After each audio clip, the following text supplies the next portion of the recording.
What's up, listener? Thank you for pressing play. This week on the Jock and Nerd podcast, we've got a special guest. Alex Mirabel joins us. She's a correspondent for A Place to Hang Your Cape, a great site made for comic book fans by comic book fans, and a site that supported us from very early on. We've got Takia Waititi coming back for another Thor movie. Game of Thrones gets all the Emmy nominations, and Alex gives us a preview of the annual A Place to Hang Your Cape TV Awards. Plus, I'm going to turn you on to all the amazing Godzilla artists I got to hang out with this past weekend at G-Fest 2019. Bust out that Instagram, listener, because you're going to want to follow all of them. All that and more in this edition of the Jock and Nerd Weekly for Thursday, July 18th, 2019. This is Jason Mewes, and for reasons best left between you and your therapist, you're listening to the Jock and Nerd Podcast. Snooch to the nooch. Check. Check one. All right. This is really fans out there. Let's give it up. Jockin', be nerdin'. Be funny, disturbing. Jockin', be nerdin'. Spoiler alert. Oh yeah. Jockin', be nerdin'. Be funny, disturbing. Oh yeah. Jockin', be nerdin'. Spoiler alert. Oh, hello, listener. What's up? Thanks for joining us, and welcome to the Jock and Nerd Podcast, where we give you comic book and superhero TV and movie news, reviews, and whatever we choose. Jock and Nerd. My name is Imran. My name's Anthony. He's the Jock. He's the nerd. And over there in a corner is a fella you don't want to get into a staring contest with, because while he has no eyelids and he's made of felt and cotton and cardboard, of course, it's America's favorite puppet, Rug Boy. What's up, Rugs? You know, that's why I don't like to watch scary movies. Yeah, because you can't close your eyes. No, I can't. I have to hold my hands up and look through the cracks between my hands. What happens when you sneeze? Yes, that is a good point. Do your eyes pop out? They're already popped out. They're permanently popped out. Rugs, I'm over here. Are you looking at me? You're kind of looking past me. Over here. There you go. Yeah, there you I'm go. looking through you. Yeah, it's hard. It's hard for Rugs to see.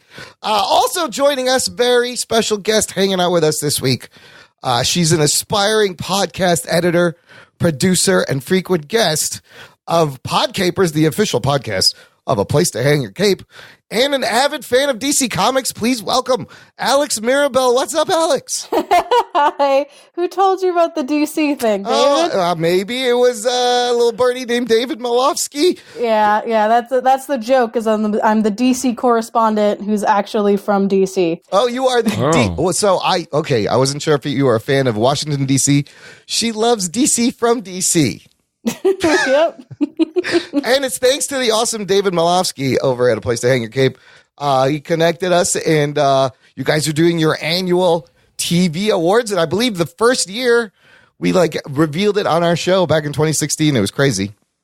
Yeah. I was not around back when this started, but this year You were not alive. Yeah, no, I wasn't alive. I'm 2 years old.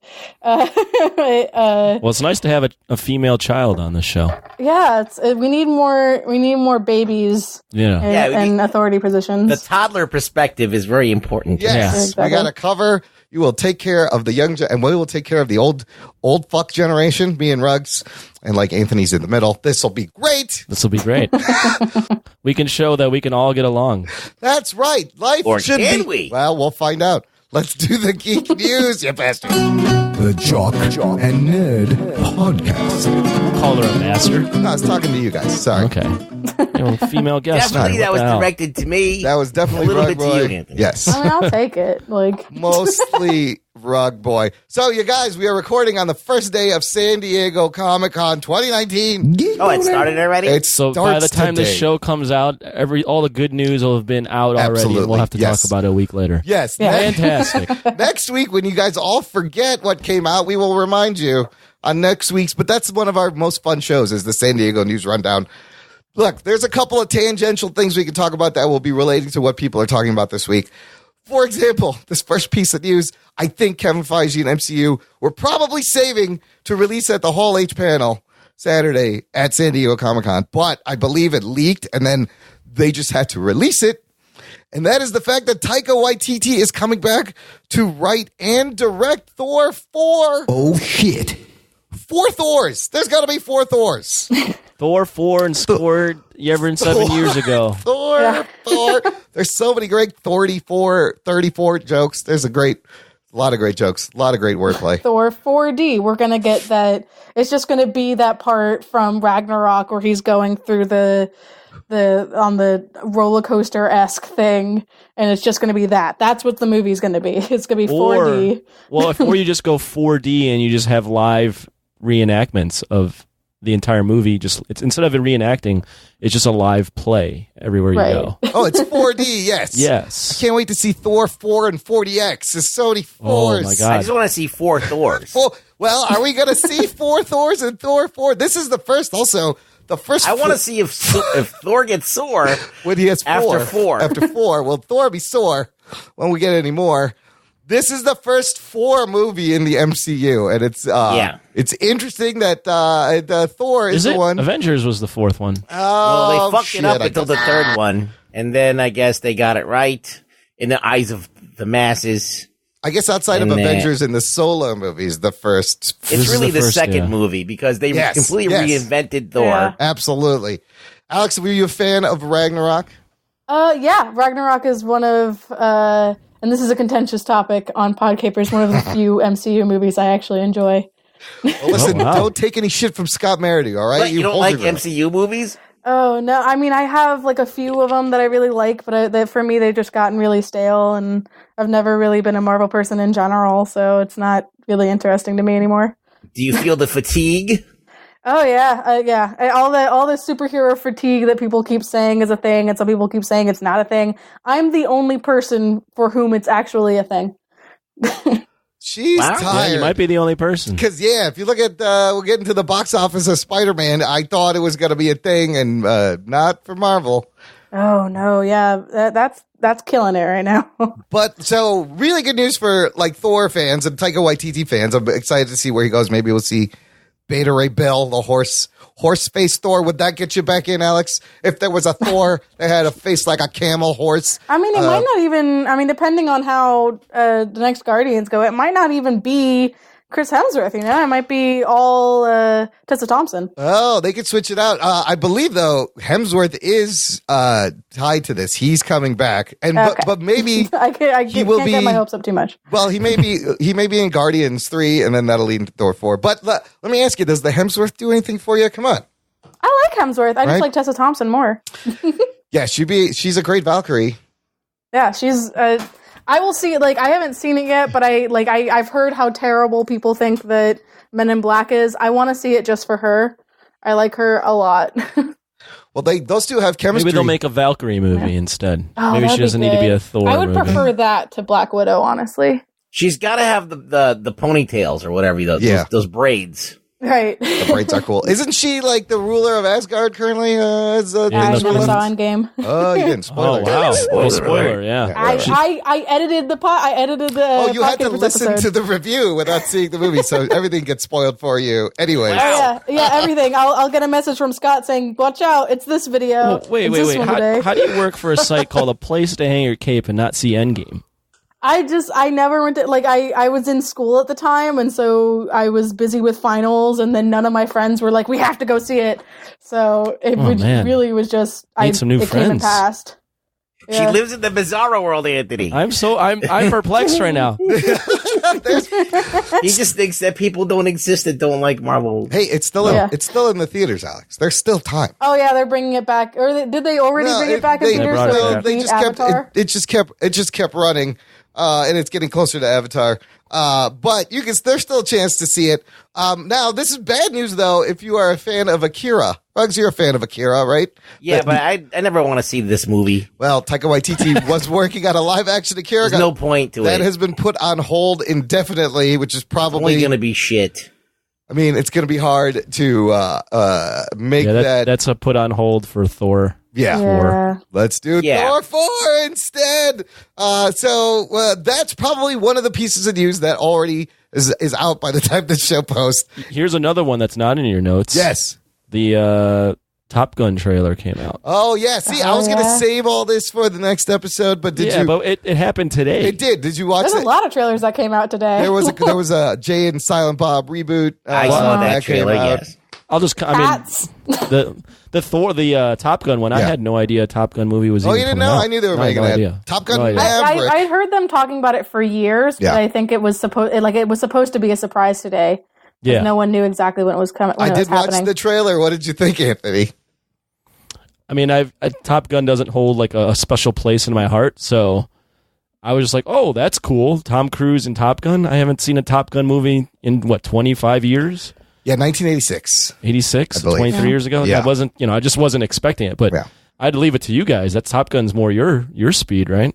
Or your era. I mean, who doesn't like half-naked dudes playing volleyball? Yeah. I just remember the girl. My mom was really excited when I mentioned it to her. I was like, "Yeah, the It trailer came out today," and she was like, and I was like, "Top Gun." She was like, "Top Gun, you gotta watch the Top Gun trailer." And I was like, "Okay." I mean, this is a sequel. I don't know, one of those nobody really asked for, but it seems to have got some people excited. It does have most of the feedback I've seen online was excitement. And you know what? I guarantee Tom Cruise learned how to fly an F-15 jet.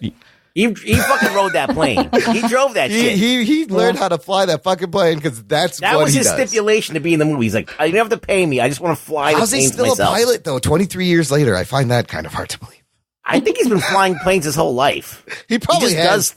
He just does shit. What do you think? He's waited till now to fly a plane? He's probably been doing that shit since the original Top Gun. Tom Cruise is crazy. Listener, if you want to join the conversation, you should join our Facebook group. It's called the Jock and Nerd Nation. It's awesome. It's closed. You can hang out with everyone. Alex, you do the Facebook groups. They can be fun.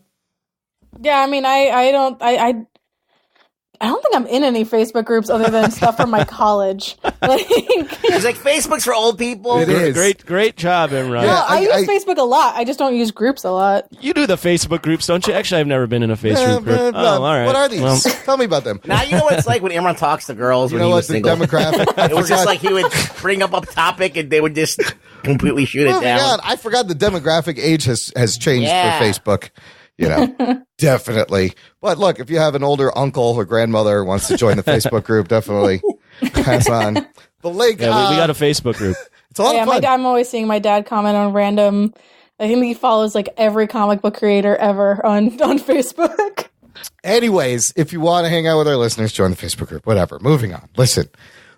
Spider-Man Far From Home. I want to check in on the box office because I think this will be the first Spider-Man movie to break $1 billion. And it is at $860 million worldwide. Oh, shit. Not bad. $294. It's very impressive. I can't believe that that no Spider-Man movie has broken $1 million. That's crazy to me. No. And so it is the highest grossing worldwide was Spider-Man 3, believe it or not, $890 million. Yeah, I guess anticipation kind of pushed that to... Yes, definitely. That was all hype after Spider-Man 2, and then we were kind of let down. But domestically, it's at 294, just under 300, which is great. Spider-Man, the first Sam Raimi movie, tops the domestic Spider-Man movies at 403. Spider-Man Homecoming at 334. I think it can beat that. I think it could get close to Spider-Man 2 or original Sam Raimi Spider-Man. But I do want this movie to make $1 billion. Alex, have you seen this one? No. Son of a bitch. I haven't seen a movie in a while. I need to get out there. We've just been so busy with stuff right now that I don't think I have seen a movie in theaters since Shazam. Man, I just or like Us. I'm just enjoying Imran queuing you up and a DC movie, killing him. Yeah. It was either Shazam or Us. So it was probably Shazam. I think Us came out before Shazam. Shazam is a really fun movie. I kind of want to. I can't wait to see it again. She's a DC fan. It makes sense, but wow, like a lot of people have seen this movie. Alex, not one of them. Alex, when you do, it's been spoiled for you, obviously, right? Oh yeah, absolutely. Yes. I did the podcast. Did you do your duty and go see Captain Marvel? No, I have not seen Captain Marvel. I haven't seen Endgame. Good for you. See, she's not kowtowing to the pressures of. No, yeah, the last Marvel movie I think I saw in theaters was Ant-Man and Wasp, which was the first review I was on for Podcapers. How long have you been working there now? I think the first episode I did was 84, I think. So I've been writing for A Place to Hang Your Cape since last May, but I think I started doing the podcast sometime around September, November of last year. So like 2 years ago. 2 years ago. I don't even remember time. What is time? Time is a construct. It's a construct, according to Kanye. Well, look, Alex, when you eventually do see Spider-Man Far From Home, if you're ever going to see it, I've heard good things. I've heard a lot of great things from Scott and friends who have seen it. It's chock full of Easter eggs, which was one of the greatest things about this movie. Why would she care about that? I don't know. She doesn't like Marvel. She doesn't. Why would she care about the Easter eggs? I'm interested about like little Easter. I actually really like when like movies the Easter eggs? put in those details. Yeah, If even you don't if I don't read understand them, Okay. I'll like look them up and be like, oh, that's cool. All right. Oh, I like that. I like that it gets you curious Yeah. to figure out. I would have figured the opposite. You'd Right. be like that. I don't give a fuck. Right, I don't watch. I don't listen. I don't read the comics. It means I don't care. nothing to me. I know nothing about this. No, I mean I appreciate it in every movie. I think it's like even. Like I feel like I would be more annoyed if it bothered me in DC movies. I think it would also bother me in Marvel movies, and it just I like them both. Like I almost don't want to do the news and just want to ask her about being a DC fan. I'm intrigued. I've just been listening to Imran talk to her, and I've been enjoying this so far. So yeah, I'm definitely a weirdo. So in the nerd space. Can I ask a few questions? Do you mind, Imran? Let's go, Ruggs. All right. So how does this happen? Like you grow up. Your dad probably, or somebody in your family. I'm just assuming it's your dad because you mentioned him. Yeah. Not because he's a guy. He's a Marvel fan. Oh, he's a Marvel fan. Huge Marvel fan. I actually, So I kind of got into comic books through him. I actually collected the original Powerpuff Girl comics when I was way younger, and I still have a lot of them. But a friend of mine told me that I had to watch Teen Titans. And so I watched Teen Titans, and that was it. I was done. It was all like Teen Titans, Young Justice, Batman animated series. The good stuff, not Teen Titans Go, but when they're actual. Oh, I mean, Teen Titans Go has its moments. I understand that it's kind of a lot, and it has a lot of bad stuff. But I went to see Teen Titans Go to the movies, and that was fun. That was a fun movie, and I'll probably see. Is Teen Titans Go versus Teen Titans is the next movie that they're doing. Oh, that's right. Where they're the adult team. No, a lot of people got in on those DC cartoons. Justice League, Batman animated earlier. So what do you think that makes DC, like, why did you never wade in the Marvel pool? Like, why did you just stick with DC? I think to me, like, there's a quote that I can't remember who made it, but like I think it just kind of epitomizes that, like, Martha! A lot of Marvel, sorry. A lot of Marvel is about people becoming gods, and in DC is about gods becoming people, and I think the gods becoming people just appeals more to me. And I say that as my number one characters is the whole Bat family side of DC. Catwoman is my favorite character of all time from anything ever. So like I am going to be in that camp firmly, probably forever. Okay. That's an interesting take on it, and I guess I can. It is kind of true. I mean, it's the Marvel people are the regular guy that becomes has powers, and the DC people are usually born with it and then have to figure it out. Yeah. And I love the Wonder Woman the movie is probably one of my favorite movies of all time. Mostly just because of like the No Man's Land scene will like without a doubt make me cry every time I see it. I can just see it with like in the corner of someone's like watching it in a dentist's office and there's no sound and I'm like, my heart. No, it's an amazing movie. That's interesting. An iconic scene. And I will say Marvel really, missed the boat by not putting out a female-led movie before. And even when they did, there's nothing. It's still not Wonder Woman. It's not Wonder Woman. There's nothing as iconic as that No Man's Land. I watched Captain Marvel recently. Not all of it. Some bits and pieces. And it was just like, it's all right. Right. Yeah. I've seen a lot of videos like dissecting like, hey, what happened? Why is this movie so weird? And I think that like the number one thing is that they're really equivalent scene is the I'm Just a Girl scene, and that song just feels like it would be so out of place. Yeah. Yeah, it's a little forced, maybe. Nobody with liked that, I don't that think. song choice. That sucked. Nobody thought that was a good idea. Yes. We all Someone sat did. there. Yeah. Yeah, well, they're wrong, obviously. Wow. It is a little cringy. So, what do you think about Wonder Woman 1984? Looks fun. I'm so excited. I actually live 20 minutes from where they filmed it. Oh, really? Because the movie now is, this movie's taking place right outside of DC. It's taking place in Alexandria, Virginia, Oh, okay. Arlington, and okay. around Outside the of government. DC Comics. I mean, I think mostly because she's taking on the Cold War and Right, right. all that She's stuff. always And been in Washington, D.C. They totally refurbished an abandoned mall. And my dad's lived here for forever, and he saw like all the pictures. And he's like, "Holy shit! Oh. Someone has to work for them that lived here, because there's no way they could have gotten it that accurate." Why didn't they just use the Stranger Things mall? It was already set up. It sounds like the same set. Yeah, I think they were probably filming it at the same They time. could have just used the Starcourt mall.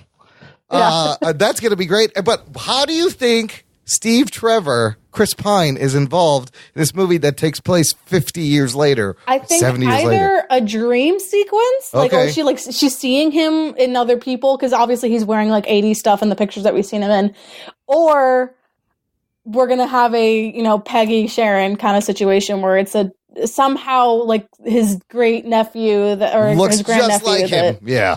that looks exactly like him. Oh, Yeah, I that'd think be they did awful. something like that on a TV show. That was Yeah, on I the think Wonder Woman's TV show, yes. Yeah, something like that.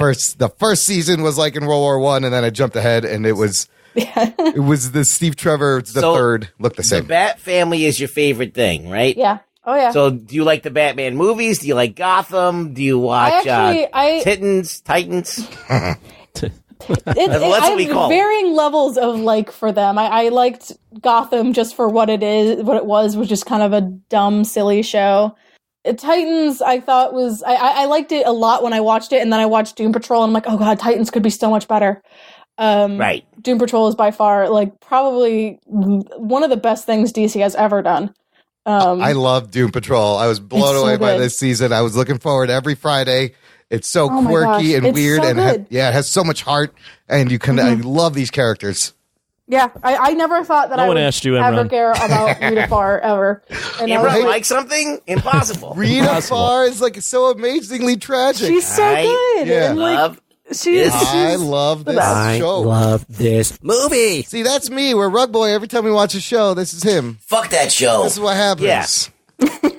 We can't find a middle I'm point. the Siskel to his Ebert. So I'm excited there's someone who enjoys these DC Universe shows. Are you watching the Swamp Thing? It's also very good. Swamp Thing's great. I think Yeah. it has like weird dialogue, but that's not the point of it. It's very obvious. The point is horror, and it Yeah. delivers. I mean, it's James Wan, of course it delivers. I'm very sad about its cancellation Yes. just because of a money problem. Well, the other Money's important. money's Yeah, important. no, money is important, Yeah. but it's like it wasn't canceled because it wasn't doing well. It was canceled because North Carolina like pulled out of their tax break or whatever, and it made the show way too expensive. The other story I heard about that was so when you watch this show, the swamp is all set, and it's an amazing set, and That's a crazy set. it's also and it's huge. So Yeah. another decision, it was costing him a lot of money, was we have to store these sets in between seasons, and that's going to cost way too much money. So then they just decided to kill it. Also, this Warner Brothers, last week we talked about how they just announced HBO Max, which they said the DC Universe will be okay. That's not going anywhere. Yeah, I have a feeling that it's going to be. I think there's another streaming service that does it, but like we're going to get like those shows will also be on the Warner Brothers on HBO. it like afterwards. Like Netflix internationally, Doom Patrol, Titans, all of the DC Universe shows They're on are on Netflix. Netflix. That's a good point. But after the season's done, so once the season's done, they put it all on Netflix. So I think it's going to be like that, where after season's done, we'll get all of it on HBO or whatever. So you probably think the app is worth the price of subscription. Yeah, absolutely. And it wasn't until Yikes. recently that I believed that. I think Doom Patrol pushed it over Yeah, for me. yeah.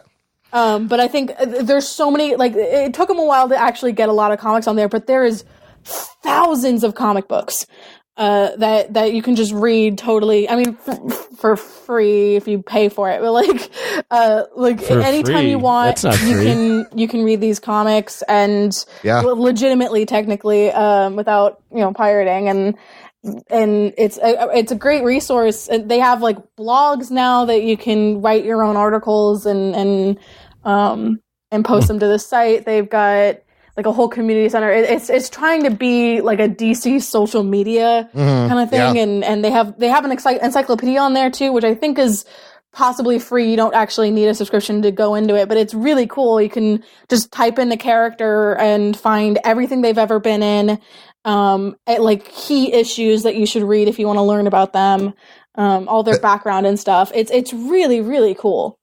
Do you watch? They have that Daily Show. Do you watch the Daily Show? I get all the notifications for it because I follow them on Twitter, but no, I have not watched. I'll watch it if there's someone interesting on. We were a little bit critical of the app, right, guys? Didn't think it was worth the money. Rug Boy just clear does not like it. I'm not a fan of the app either. Look, but to each their own. Yeah, no, it has some like technical issues. There's a lot of problems with the actual streaming, but I think that seems like a problem for an app that's based on streaming. I don't like the subtitles. They're too big. They're really bad. They're huge. They are big, especially in Young Justice. Now they have all these people speaking Markovian, and you have to turn off the subtitles to be able to read what they're saying because it says like speaking Markovian.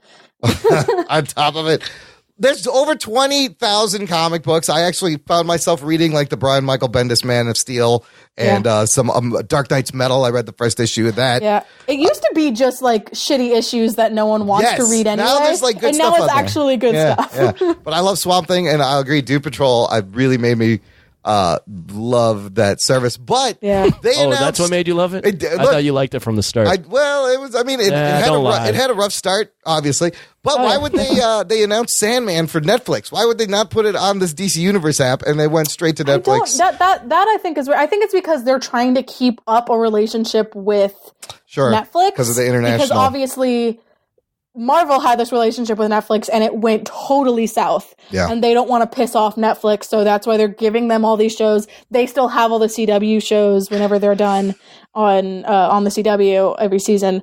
So I think Netflix and them are going to continue to have a close relationship, which is why Netflix doesn't seem as pissed off that they're losing Friends or they're losing The Office and Friends, to HBO because they're like, we're good. Netflix and us, we're good. DC, go fuck yourself.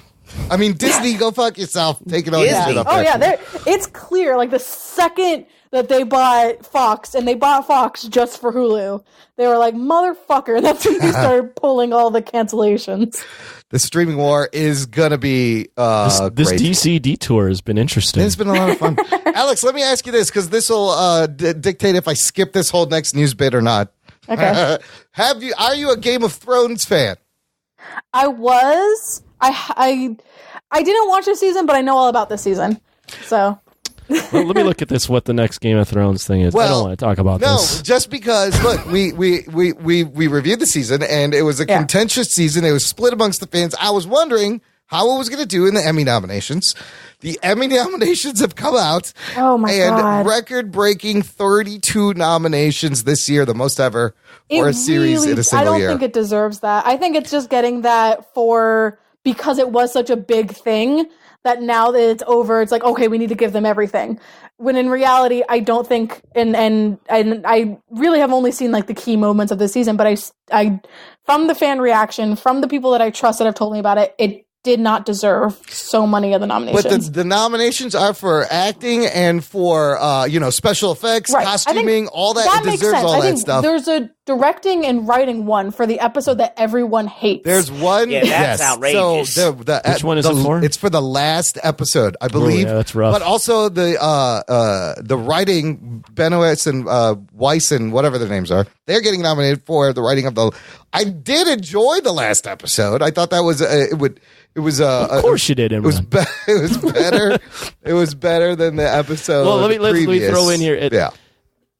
If it's the writing for that last episode, I don't know about that. Iron Throne episode. But the acting and the special effects are definitely. I mean, at least the special effects is well deserved. This needs to be said. Yeah. All right. As on its shittiest day. Yeah. On its worst day. Yeah. Game of Thrones is better than anything on the DC app ever. Oh, absolutely. And anything that's been on TV ever, mostly except for Breaking Bad and a couple of other things. I mean, obviously I disagree with that. I don't think, I don't think Game of Thrones has been really that good for years. Whoa. I think that once they once they started realizing that they needed to get to a point, they wanted to get to the end that George R.R. Martin told them they needed to get to, and then didn't realize that, oh shit, these characters are different people from who they are in the books, so we just have to force them to get there and fuck characters, I guess. Fuck the characters that we've built up until this point. I wouldn't argue that point that the writing got bad towards the end, but the costuming, the set design, the acting's always been that's all hard. money, though. Like, acting's one thing, but like, if you have money, you can make the prettiest show in the world. You have enough money that, and it'll be better than what's on DC. Money and talent. They don't have the same amount of money, but I don't think it's not based on how much money you have. It's based on what you see on screen. Right. It's not a barometer. If you have the money for it, you can make it looks on screen better. No, I mean, I'll give you the fact that, yes, the last season was probably the worst season of all of the shows, but in the entirety of Game of Thrones, if you look at it and you just add all the seasons together and average it out, it still is one of the best shows ever made. Yeah, I agree with that. I think it's an epic feat that it exists in the way it exists. But I think that it just has. They did screw the pooch at the end. Yeah, I think it has a lot of issues that I'm worried going forward with all these projects that these guys are getting, that they're going to have the same problem over and over and over again because they're not going to learn because they're being rewarded for the bad stuff that they're doing. Well, that's the thing. This is the thing I like to keep dragging out into the light, is that the source material is everything. And once they didn't have that, exactly. And then they started to lean on typical Hollywood bullshit writing. Yeah. And, absolutely. And then it becomes apparently like mediocre. Yeah, and they're getting a Star Wars.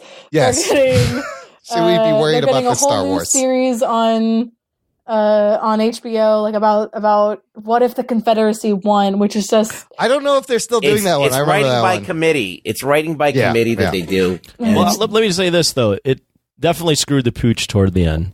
Yeah, 100%. They needed that source material, but I do give those guys credit in that they were able to adapt the source material to make it tangible for a widescreen audience. Mm-hmm. There's a lot of source material that gets adapted on TV that's worse than what the source material is. There is. Well, that's a good point. There is a talent for taking what's on paper and then translating it to a different medium and making it good. They can adapt anything. I will let them we'll see what they have. We'll see what they can do though with stuff that they don't original. have to adapt. I've heard that George R. R. Martin's a little bit wordy in his books, and this is an amazingly streamlined version of the story. Half the characters. Right. Like there are so many characters that are just not there. Well, I've heard there's like Martin will write a few pages about a character and then he'll just kill him, and like it was just like a weird tangent that really had nothing to do with anything. He just likes to explore where that character would actually go in a real life. Yeah. Goes by the seat of his pants. Or not in real life, but in the life he created. In his reality, yeah. Exactly.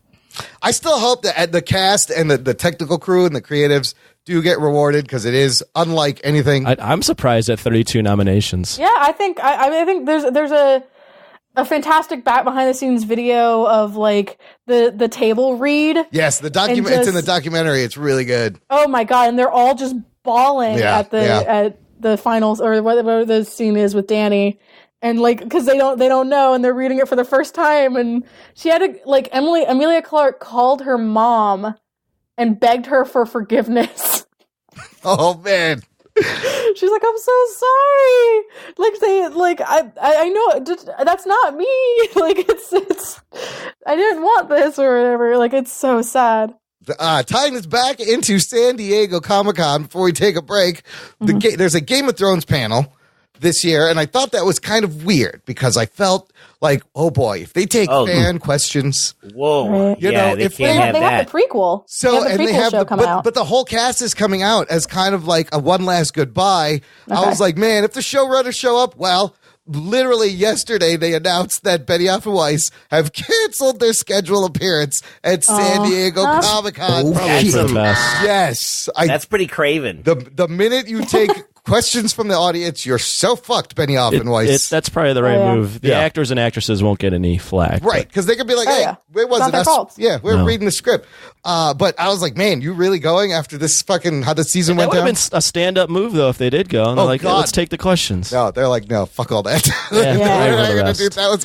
I mean, the actors and actresses should get like a last victory tour just for being on there for so long. Oh my gosh, yeah. They it's not their fault. Right. Yeah, it's not especially after this, the most Emmy nominations they've ever gotten. And they do deserve one final hurrah. So we'll have more next week. San Diego Comic-Con news rundown. Tune in next week. Tune in when it's all old, and we'll make it new again. We're going to take a quick break right here, listener. Play some promos, and we'll be back to talk about the TV awards on A Place to Hang Your Cape right after this. After these messages, we'll be right back. It's your boy, Mr. Throwback Thursday, and Bill and I need your help. We need you to go to www.podcastawards.com and register. Then cast your vote for Mr. Throwback Thursday in the People's Choice and Music categories. We need you to use all your email addresses to vote and vote again. Register one time with your Gmail address, another with your .me address. Break out your old AOL and Hotmail address. We need them all. You've got mail. Voting is open from now until July 31st, so get out there and vote. And like Bartles and James, Thank you for your support. so until next time, keep it classic. And always remember, new school stale, old school fresh. File's done. Goodbye. Good evening, ladies and gentlemen. We'll get you back to your podcasty goodness now in a minute. First, we'd like to take a second to tell you about our marginally better podcast, the 365 Flicks podcast. I am the Scottish Whedon whore, Chris. And I am the pissy ex-video store clerk, Kev.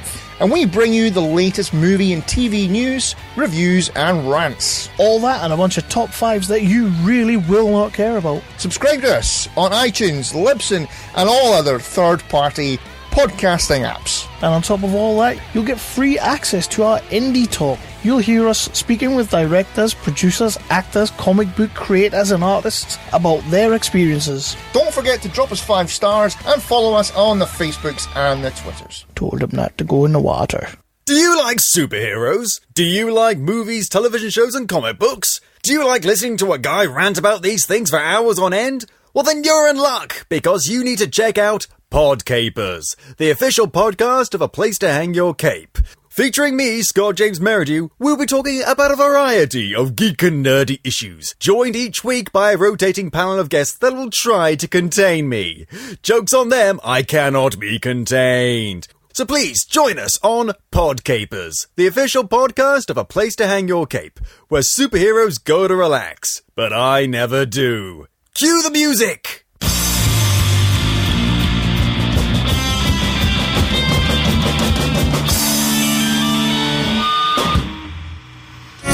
And Listener, if you've been enjoying the show and you want to support us and get more show, join our fan club. Visit jockandnerd.com/Patreon. It's like Jock and Nerd Plus or Jock and Nerd Max or Jock and Nerd, any of these new streaming services. You get bonus content. The shows come out early. There's a bunch of tiers where you get stickers and t-shirts. It's a lot of fun. Super shout out. Thank you to the official science guy of the Jock and Nerd podcast, Dr. Adam Morris, PhD, for increasing his pledge. Jock and Nerd. This week. Thank you, sir. And thank you to all of our patrons. Sign up, jockandnerd.com/Patreon. Okay, Alex, the 2019 A Place to Hang Your Cape TV Awards. Yeah. When does that start? It starts the day after the show posts, I believe. I think so, yes. Oh God, what day is that? July 22nd. I've done July my homework. 22nd. Thank you for things I should know. Yeah, it's been an experience. But I'm excited for this to all. We're finishing everything up. We're getting all the articles ready. They're not gonna last year, and I think the year before, each article came out on different days. Yeah. That's not the case this year. They're all coming out on the same day. So these articles are the categories. I love what everyone and the listener, you can go vote. I love these categories that you guys come up with. What are some of the categories? Have you got anything new, or is it the same as last year? We have two new categories. We have best animated season. Oh. Which is it's been great. There's been a lot of really, really good animated shows this year. I think we have Young Justice Outsiders, because actually I didn't push for that to be on there. David did, so that wasn't me actually. But She-Ra is on there. Ooh. Carmen Sandiego, Disenchantment. Like, there's a lot of really, really great shows on there. And then I think new this year is best individual episode, which is kind of best writing. Okay. So we have one episode per.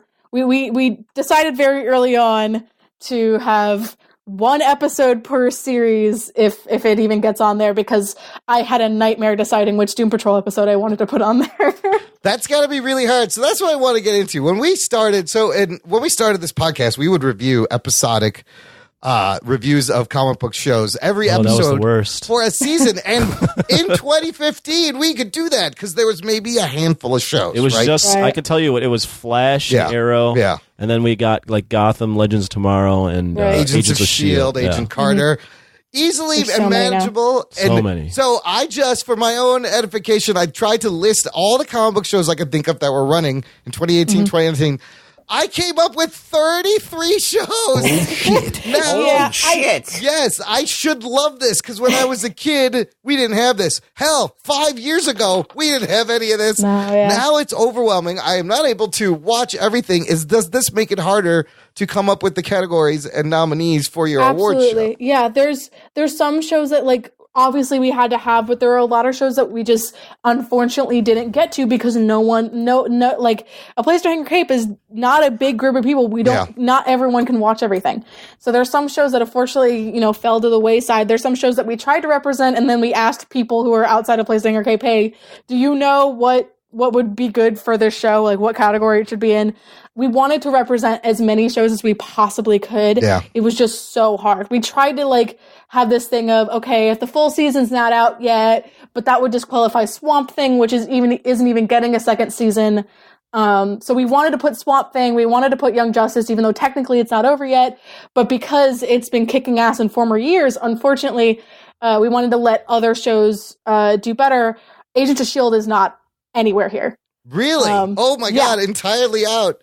Yeah. Wow. We decided that because it started so late into when we were doing all of this. That's a good point. It's more 2019 and just recently, yes. Yeah, and it also just it's been dominating the awards for so long. It was. With all these DC Universe shows and a lot of new shows, we wanted to at least let them have a chance.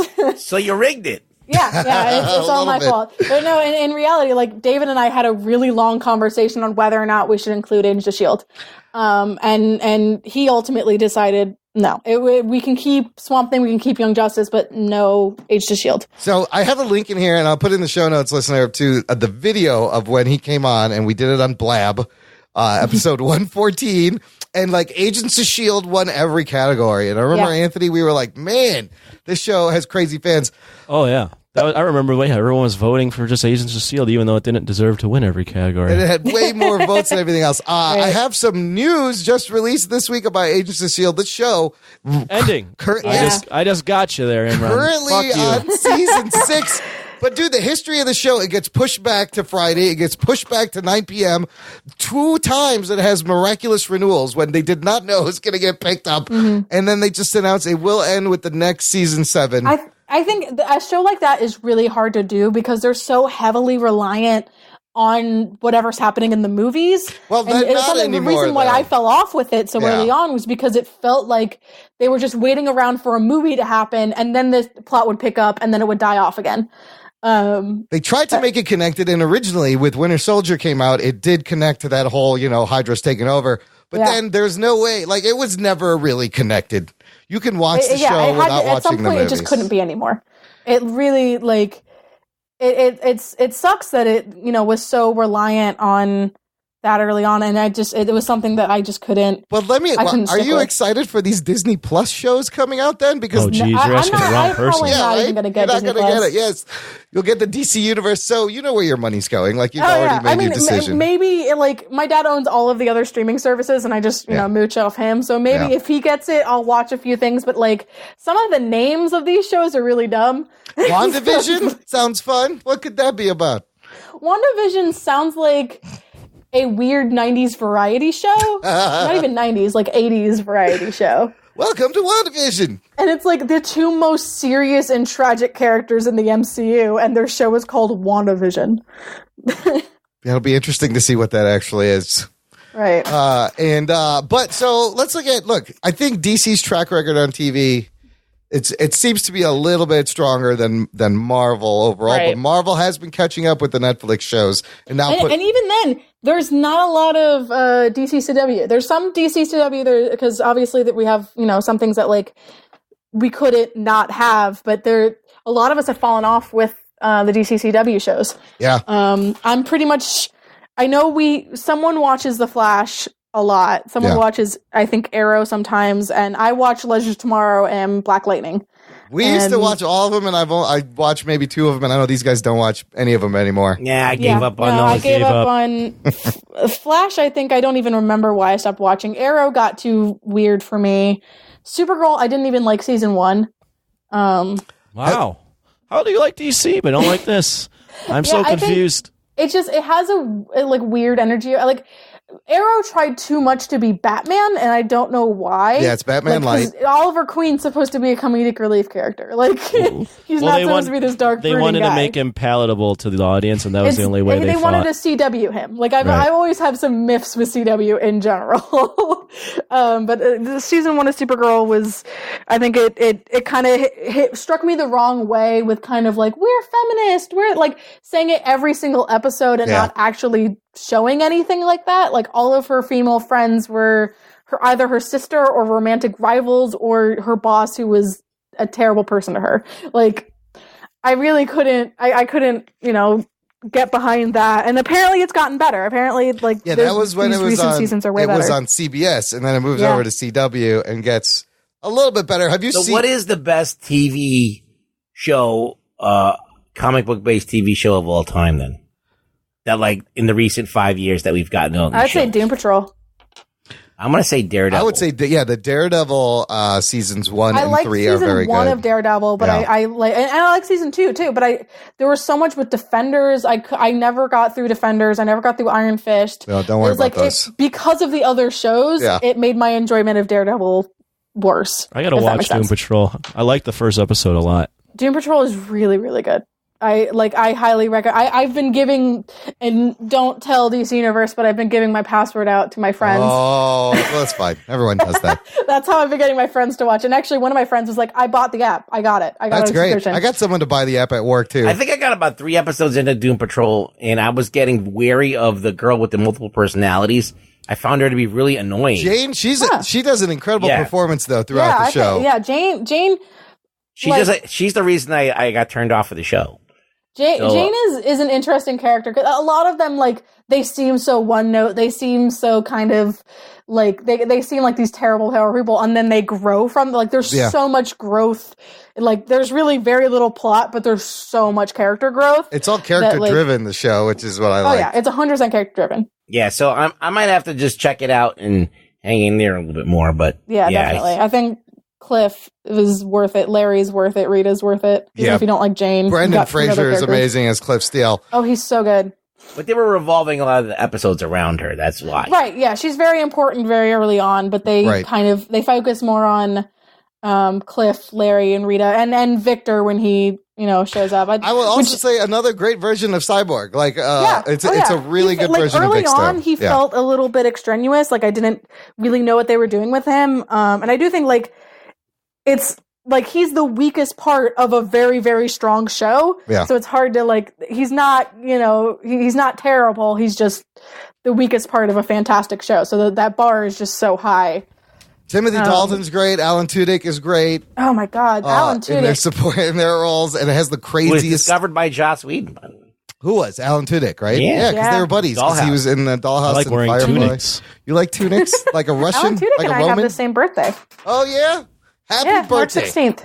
Oh, I missed it. I'm sorry. Well, Yeah. what about Alan Three Dick? Alan Tudyk.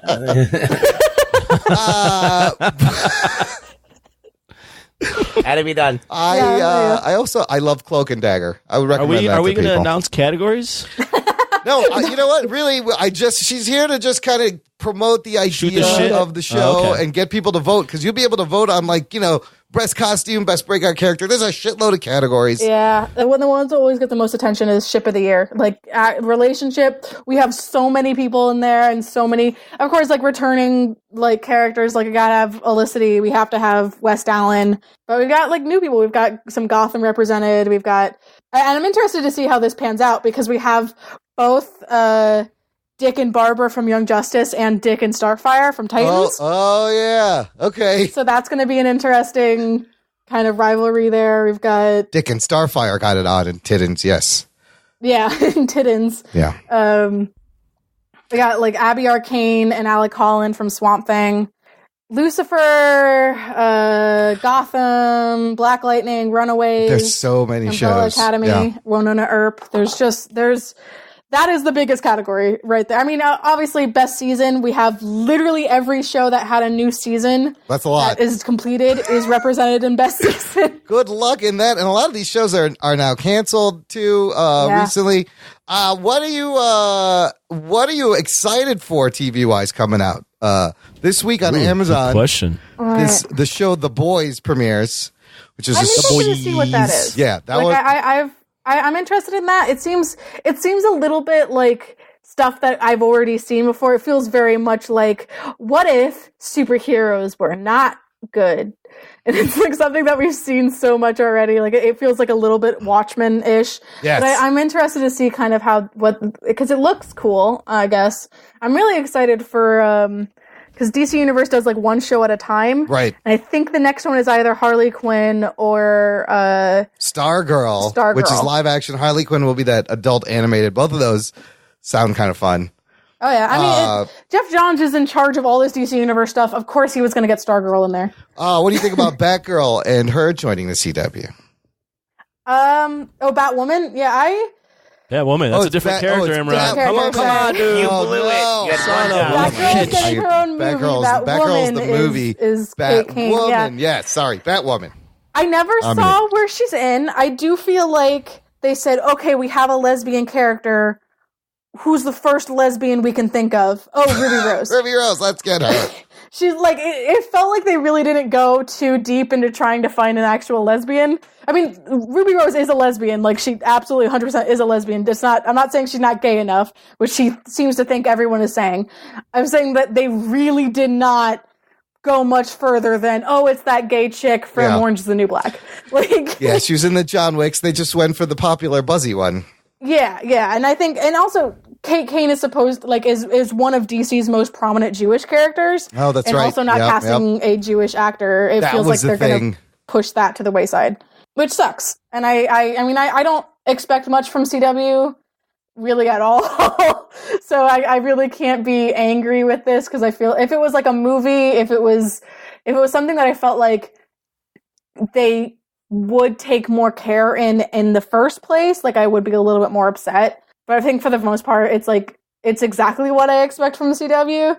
It is the first actor they could get to play an iconic role, and it's gonna be okay. Put her in the suit. I'm excited for the crossover that I like when they do the 5-episode crossover. She was in the last one, and that was fun.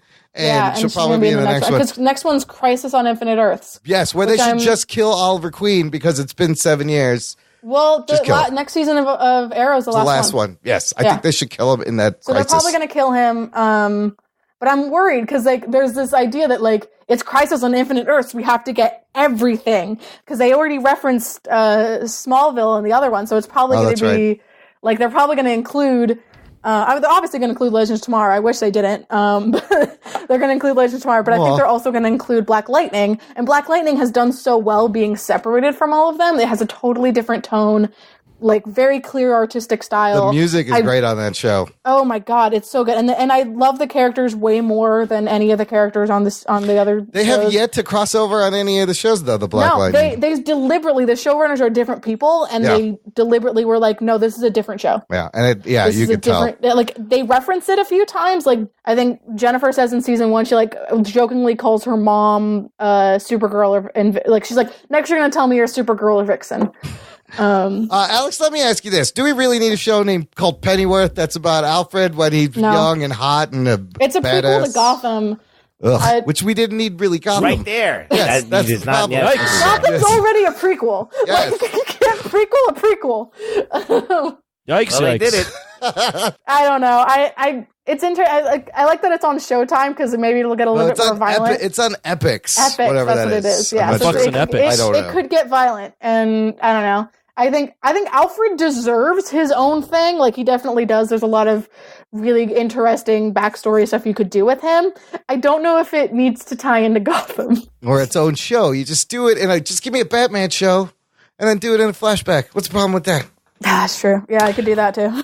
Just give me one like bottle episode flashback, which is all young Alfred. I can do one episode, a whole series. It's just going to turn into Gotham, where they start introducing characters that shouldn't exist yet. Yeah. Well, Joker is also going to be weird. It's an Elseworld tale. That's, that it seems like that DC's just doing some weird ass shit. DC's like, I think they've gotten to the point where the future of like the Justice League DCEU stuff is a little bit up in the air right now, which is why like Aquaman, Shazam, I don't think Wonder Woman, all of those movies aren't really furthering that universe. We're not getting Darkseid anytime soon. But they're fine. Just make good standalone those are all movies. solid movies. Yeah, we don't need They Darkseid. are, but they're not. They don't know if they want to there? continue that universe, so that's why they're also doing all these side projects. They're doing, Joker, which is totally Elseworlds. Batman is going to be, a prequel now. Birds of Prey, like that's probably not going to tie into like it's like going to be kind of a sequel to Suicide Squad, but for what the do you most think part, the it's not goal going is? to push anything forward. What do you think the goal is for the DC brand in the movies? It was to tell one cohesive story. I think it was to do the same track that Marvel was going. Like they were like Darkseid was going to be Thanos. Like that was the idea. But I think now they're just going to try to do these really great mini projects that all tie together, which I'm fine with. I would like to have one big story, but I've never really been a fan of like the big superhero team ups. I'm not like, I don't get when there's a huge event, I don't buy those comics. This is the thing. This is the thing that happens though. Like there is all of them, like a lot of the comics, especially DC, they have all of this kind of synchronicity. They have the Trinity. They hang out together. Mm-hmm. There's Justice League. They hang out together there. Oh. They're always up in each other's business all the time. So if you just pursue these individual movies only, you're kind of only getting that little side of DC. Yeah, I mean, I think slither. That's what I like about DC. The only two comics that I actually collect currently is Batgirl and Catwoman. Okay. And like those don't like things that happen in Heroes in Crisis, things that happen in, big Justice League events, they don't really affect those too much. Like unless Batman dies, it's really not going to affect Catwoman anyway. DC needs to find 2 billion people like you because they you are their exact market right now. Yeah, that's a lot of DC fans. That's a lot of DC fans are fed up with the Heroes in Crisis. Has just gotten, like, from fans, I haven't read, like, official reviews, but from fans that I'm friends with, people that I know, it really just, no one liked Heroes in Crisis. At all. Like, I don't know a single person who was like, yeah, that's, like, one of my favorite things. It really just did not connect with anyone. Was that the recent event? Yeah, that was a new event. I think, like, Kid Flash dies again. He's always dying. Yeah, he's always dying. And they tried to market it as this interesting thing because they brought in so many characters, but every issue had like a full few pages of different characters doing therapy sessions. Oh, that's exciting. And it was interesting, but there's some characters that like Tom King obviously had no idea how to write, and so just did stupid jokey gimmicks with them. Especially Catwoman, which you would think he could write a little bit better, but he can't. And she literally just looks at the camera, says meow. And I was like, oh my God. Like, and like there's a thing where Batgirl, like she stands up, pulls up her shirt and shows off the scar where the bullet went through. And she looks like a robot. And it really doesn't, like, he tries to do dramatic moments with characters he doesn't seem to care about. It didn't work. And apparently Poison Ivy's Swamp Thing now. Like, it really just, that series just didn't connect with anyone. Because even the characters that were important, that people really liked, were kind of treated like shit. So...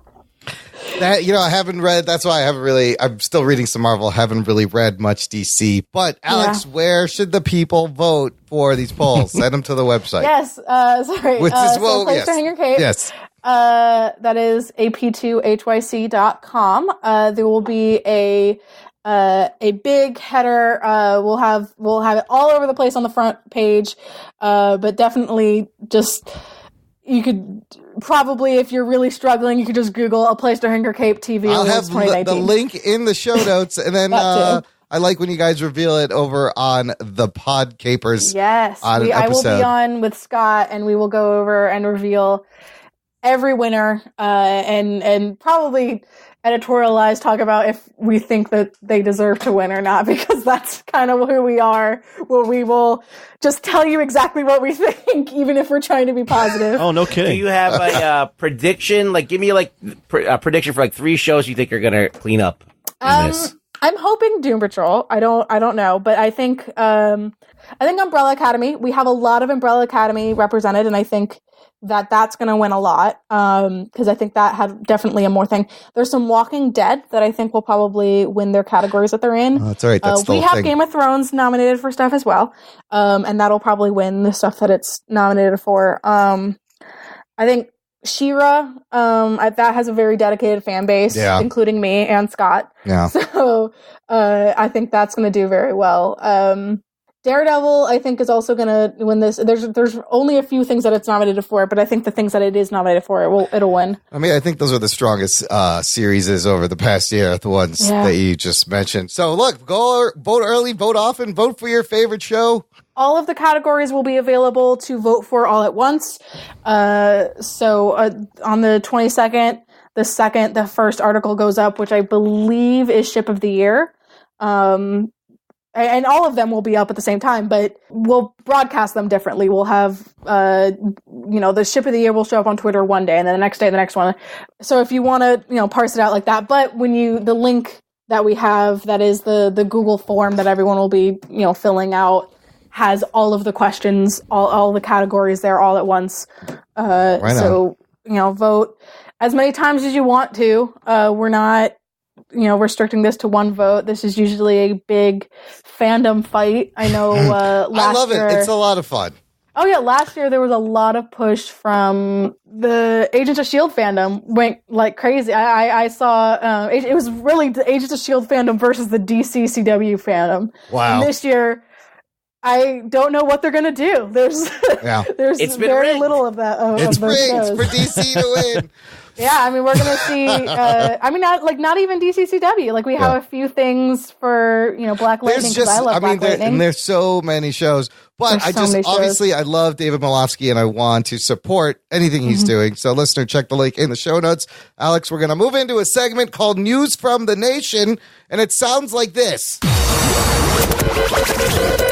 It's time for News from the Nation. It's time for News from the Nation.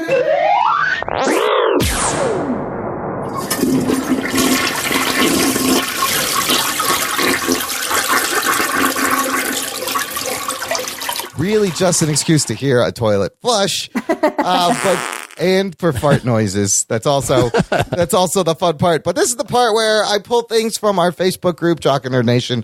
But this week, I'm going to do a special G-Fest 2019 edition. G-Fest, Alex, if I told you G-Fest, what do you think this convention is about? Just from the name.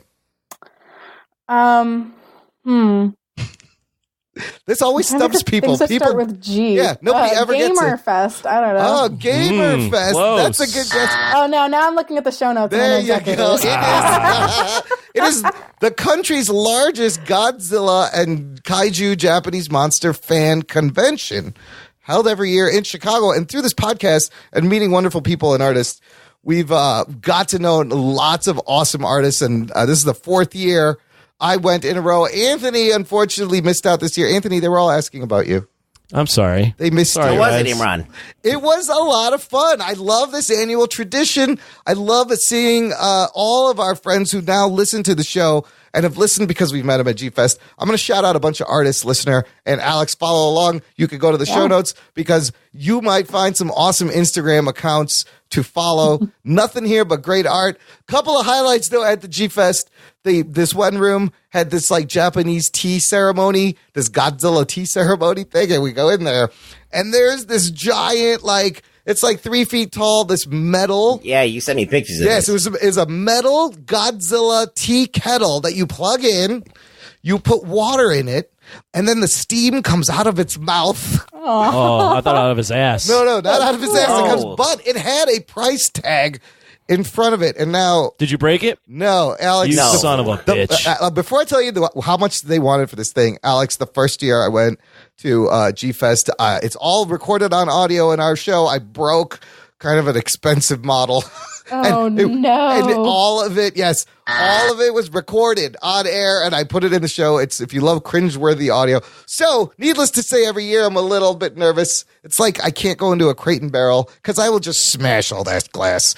Why is it out there? Anyways, this giant Godzilla tea kettle, $100,000. Oh, shit. That was Holy the price shit. tag. There was only one. That dude.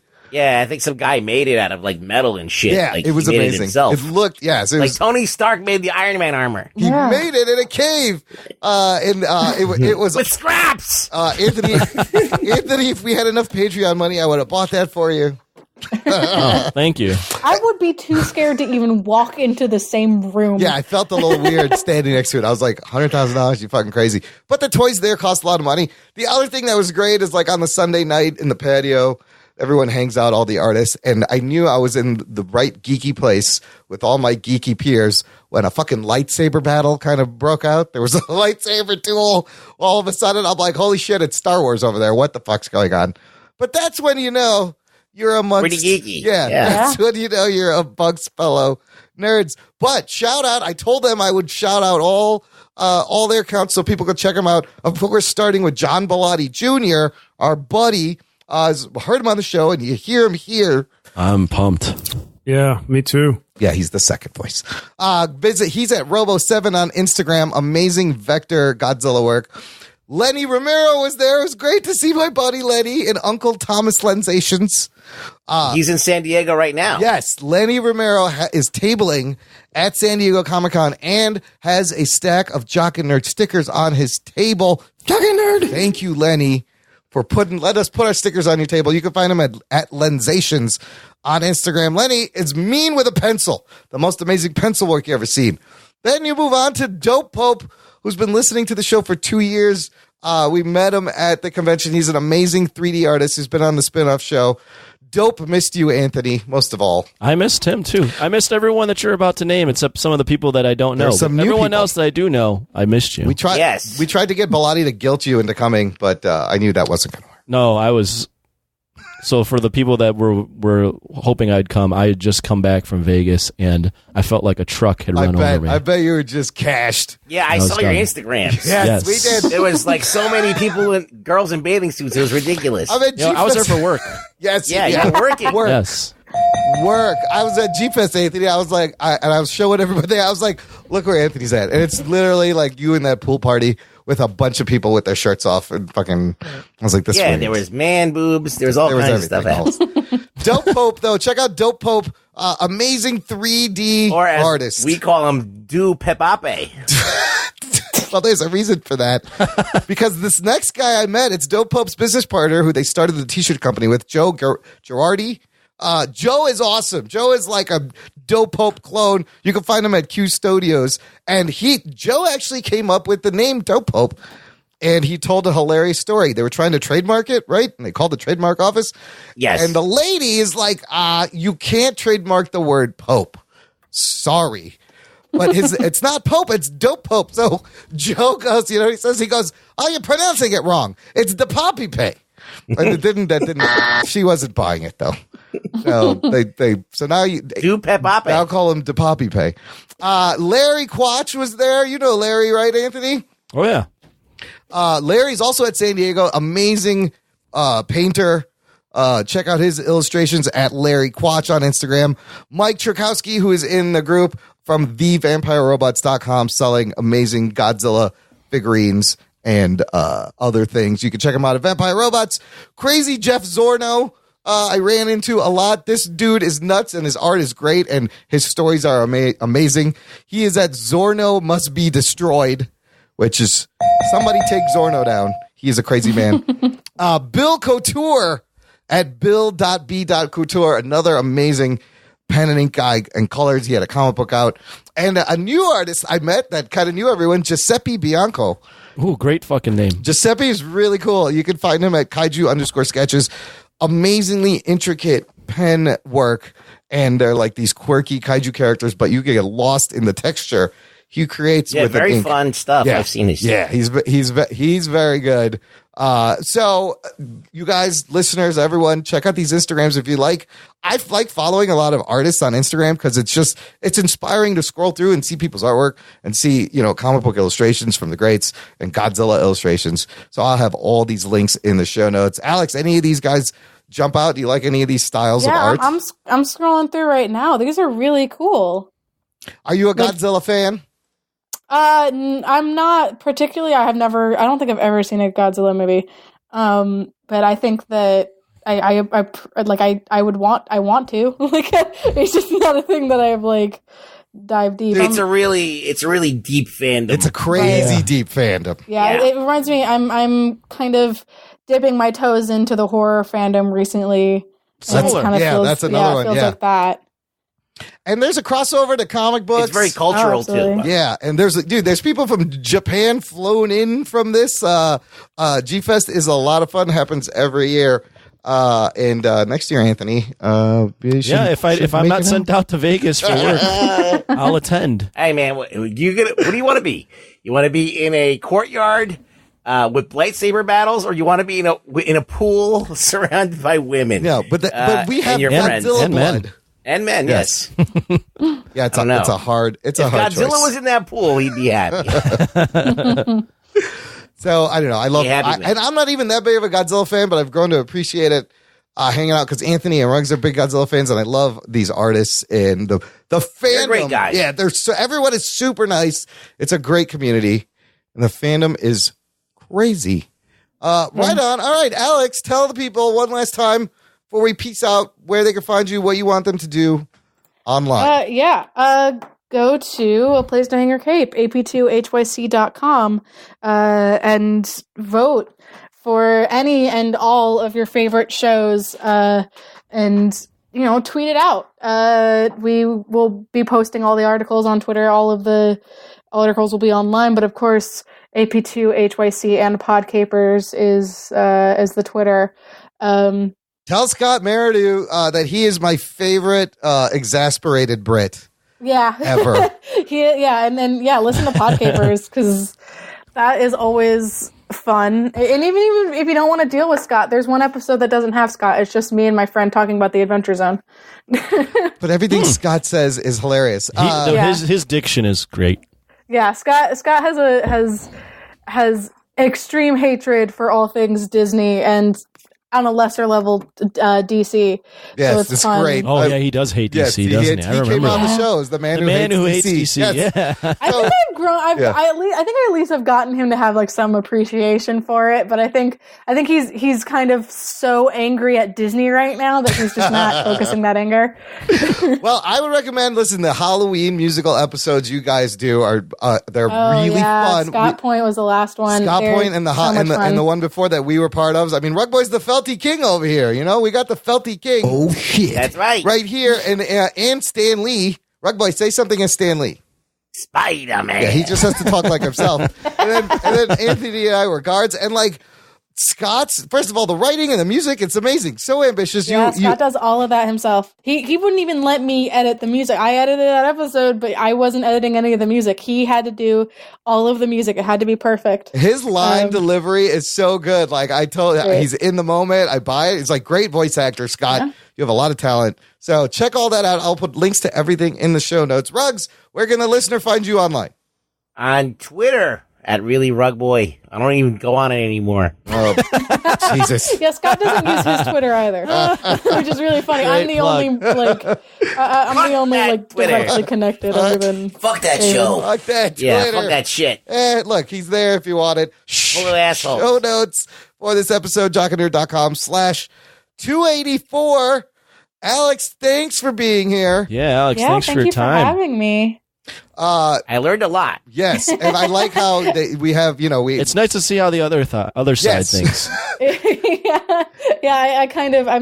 I'm usually that person of I bring a new perspective that people seem to think is very wrong. I love how Malofsky's given us the man who hates DC and then the girl who loves DC. It's a great balance. Yep. It's great to have it. Both of you Thank you, David. Thanks for listening to the show, listener. Follow us on all the social medias.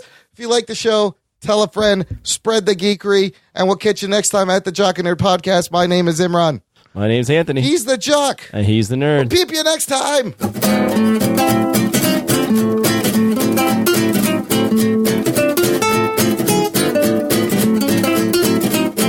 Not funny.